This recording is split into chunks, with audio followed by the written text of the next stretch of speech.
انتظرت جماهير كرة القدم اليوم قرعة دوري أبطال أوروبا لموسم 2020-2021 لدور 16.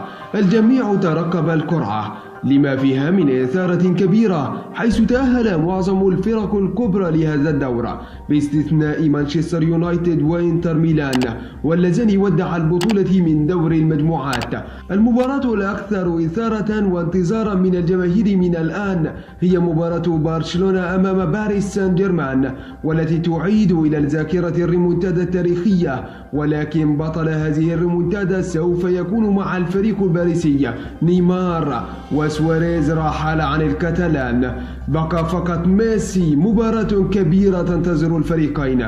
التصنيف الذي تم اعتماده في قرعة دوري الأبطال لدور 16، حيث تم تقسيم الفرق إلى مستويين، في كل مستوى 8 فرق، ومنع أن يتواجه فريقان من نفس الدولة في هذا الدور، ومنع أيضا أن يتواجه فريقان تأهلا عن نفس المجموعة في هذا الدور.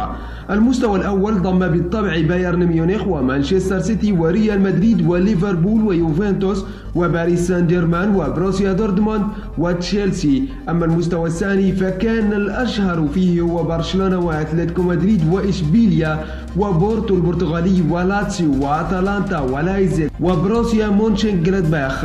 لا تعد الأندية الإسبانية مثل ريال مدريد وبرشلونة وأتلتيكو مدريد مرشحة لتحقيق اللقب على غير العادة، حيث يعتبر بايرن ميونخ هو الأقوى في أوروبا حاليا إلى جانب ليفربول الإنجليزي.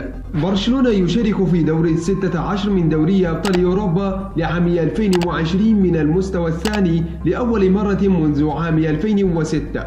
الأندية الإسبانية رغم أنها لا تمر بأفضل أحوالها، لكنها استطاعت العبور ب4 فرق إلى دور 16، كحال أندية ألمانيا، حيث تأهل ريال مدريد كمتصدر لمجموعته، بينما تأهل أتلتيكو مدريد وإشبيليا وبرشلونة من المركز الثاني. وجاءت القرعة كالتالي: بروسيا مونشنغلادباخ الألماني ضد مانشستر سيتي الإنجليزي، لاتسيو الإيطالي ضد بايرن ميونخ الألماني، أتلتيكو مدريد الإسباني ضد تشيلسي الإنجليزي، لايبزيغ الألماني ضد ليفربول الإنجليزي، بورتو البرتغالي سيلاقي فريق يوفنتوس الإيطالي، برشلونة الإسباني سيواجه باريس سان جيرمان الفرنسي، إشبيليا الإسباني ضد بروسيا دورتموند الألمانية، ريال مدريد الإسباني ضد أتلانتا الإيطالية.